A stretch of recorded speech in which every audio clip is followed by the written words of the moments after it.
Rural Americans deserve access to the best of what our nation has to offer, especially health care. Across every state and every community, America's rural hospitals are the first line of defense, protecting our families, neighbors, and loved ones. No matter where you live, hospital care doesn't clock out. They're there 24 hours a day, 7 days a week, 365 days a year. Each year, America's over 5,000 hospitals care for millions of patients, providing 24/7 emergency care, delivering babies, cancer treatments, and other life-saving care that patients rely on. Behind every one of those patients are doctors, nurses, and caregivers working tirelessly to keep people healthy and safe. Hospitals are our community's lifelines. They employ our neighbors and keep our families healthy. But now, some in Congress are threatening access to care. Tell Congress, protect patient care to keep America strong. Don't cut rural health care.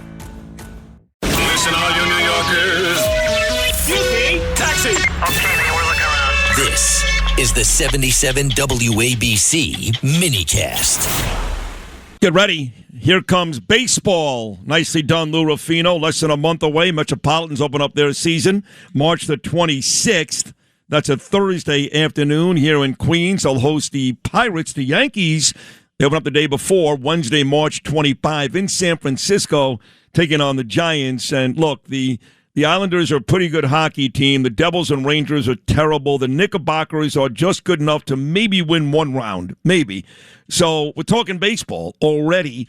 We are talking more about the State of the Union coming up in a couple of minutes. We have three more great guests about to come your way. The former amazing congressman out on Long Island, Peter King. My friend who's a sports guy too, but he does sports and politics. He was on Jesse Waters right before the speech last night from Outkick.com, Clay Travis. And we will talk to Trump's former campaign manager, now, of course, a star on Fox News, Kellyanne Conway. All that coming up. And I talked about baseball, the best baseball writer in the country. New York Post, MLB Network. I'm telling you, folks, he's the best, okay? He's the opposite of the Democrats. He's the best. My friend Jon Heyman joining me right now from South Florida. John, good morning, buddy. How are you? Good morning, Sid. I love your energy. Thank you so much for that nice introduction. I don't know if that's true, but that was very nice. It is true, and you're very welcome. It's snowing again here, John. We just had 25 inches of snow. It's snowing again. We are going to hit 45 later on today. I took a guess. I think you're in South Florida. It's got to be about, 55, 60, 65, 70 degrees? I'll make you feel a little better. 53 right now.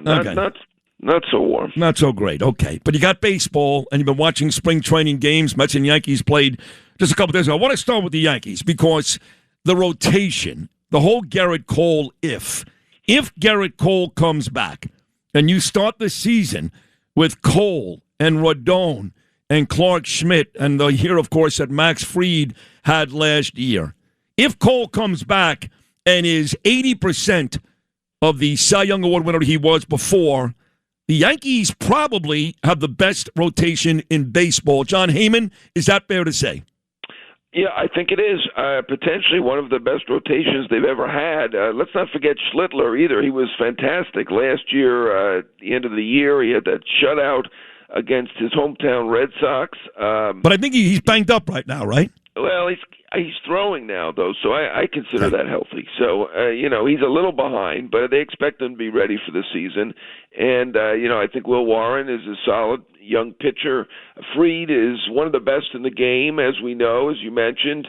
And certainly, once you get Rodon and Cole back, I think it is one of the best, if not the best rotation in the league. So that is their big advantage right now, the big calling card. The worry I have is the bullpen right now. That would be it. Bednar was fantastic. That was a great pickup at the deadline by Brian Cashman, but little thin on the bullpen, a lot of crossing fingers there, but that rotation looks very, very good. We've been saying that for so many years, and, the Yankees gave me two of their guys this year. We'll get to that. Devin Williams and Luke Weaver now in Queens, but I feel like we've been saying that, I know the Yankees won a championship in 2009, but really since the days of, Mike Stanton, Jeff Nelson, John Wetland, Mariano Rivera, I don't know how many years we've been saying the Yankees are good here, good there, but I'm really concerned about the bullpen. Why can't they seem to figure that out? Well, you know what? Cashman has had a history of finding gems for the bullpen, like Clay Holmes, who we got for a song from Pittsburgh.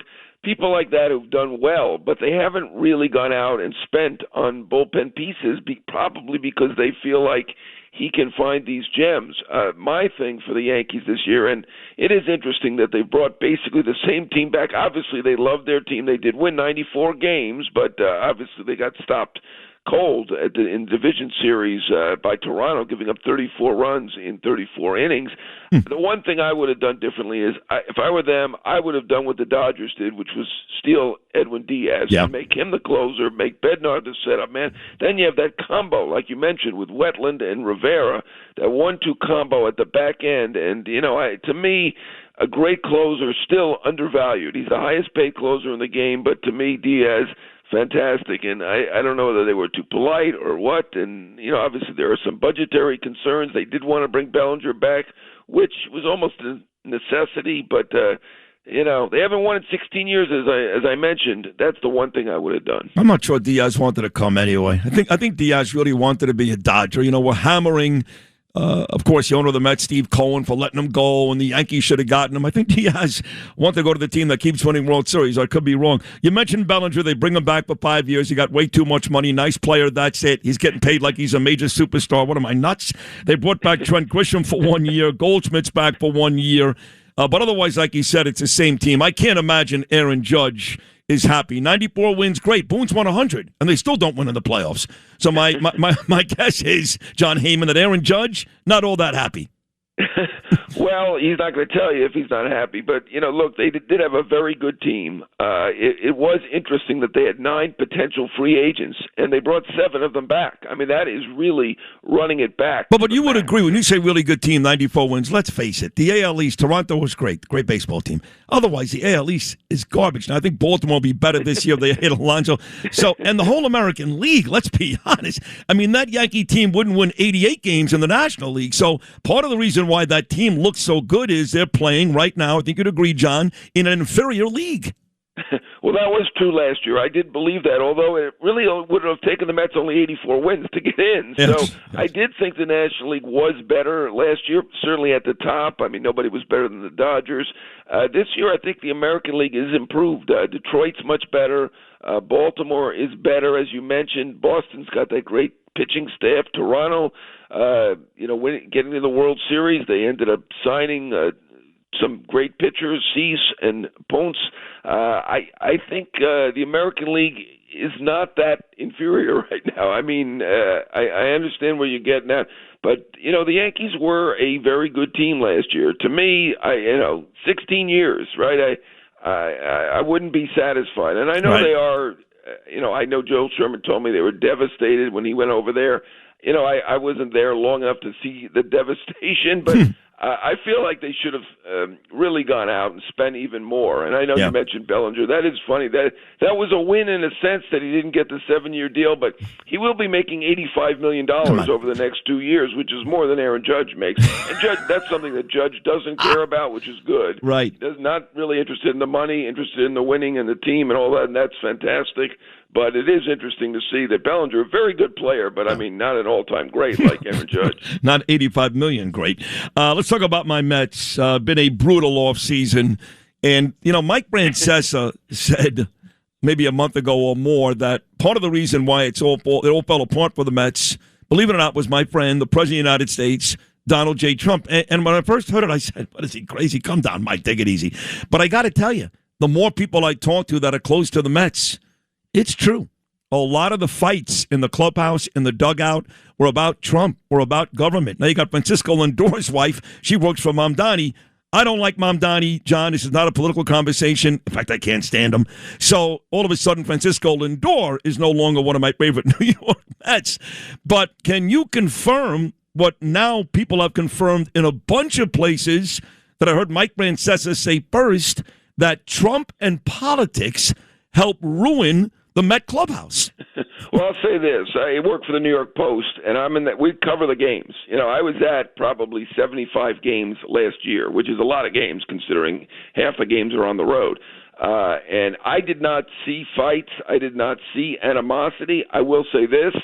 I thought it was weird that Lindor and Soto basically did not have any interaction. The only interaction I saw between their two best players was when they were, one was in the on-deck circle, the other one scored or whatever, they'd high-five. That was it for the entire season. So Mike Puma wrote about that first in the New York Post, and I thought that was definitely a thing for this team, that they were not close enough in certain circles. Yeah. I did not see the fights. I did hear there were rumors, certainly that Nimmo and Lindor were on the opposite ends of the political spectrum.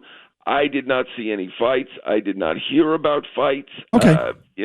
So I got to be honest about that in terms of the fights. But in terms of the gathering together and being a together team, I thought it was a little bit lacking. Right, and Nimmo's gone now. So if that rumor is true, that Nimmo and the multi-billion-eye guy Soto, if they were fighting, Nimmo's gone. So they trade Nimmo and they get Marcus Semien, which, give me a break, he's 100 years old at second base. They let Peter Lance. I will say this too, Nimmo and Lindor, I think both wanted to be captain. So if there was any disagreement between the two, I think that would have been more along the lines of it. Maybe. That might have been a wife thing more than anything. Maybe. Rural Americans deserve access to the best of what our nation has to offer, especially health care. Across every state and every community, America's rural hospitals are the first line of defense, protecting our families, neighbors, and loved ones. No matter where you live, hospital care doesn't clock out. They're there 24 hours a day, 7 days a week, 365 days a year. Each year, America's over 5,000 hospitals care for millions of patients, providing 24/7 emergency care, delivering babies, cancer treatments, and other life-saving care that patients rely on. Behind every one of those patients are doctors, nurses, and caregivers working tirelessly to keep people healthy and safe. Hospitals are our community's lifelines. They employ our neighbors and keep our families healthy. But now, some in Congress are threatening access to care. Tell Congress, protect patient care to keep America strong. Don't cut rural health care.